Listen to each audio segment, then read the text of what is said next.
Hello, welcome to Pro Tips on Gecko TV. Today we'll talk about our quick start cards. So if you're installing an XE pack, YJ, YE, or any pack of this family, you'll have a plastic pouch on the back of the pack that includes some paperwork that is very important. You always have a quick start card, and it explains the steps of an easy install.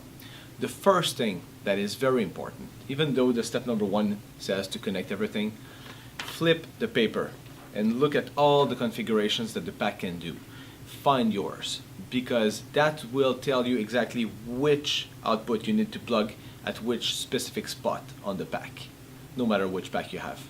So then, knowing which config you need, you will be able to go to step 1, which is connecting all your outputs and your keypad, and then step 2, the main power connection, and so on.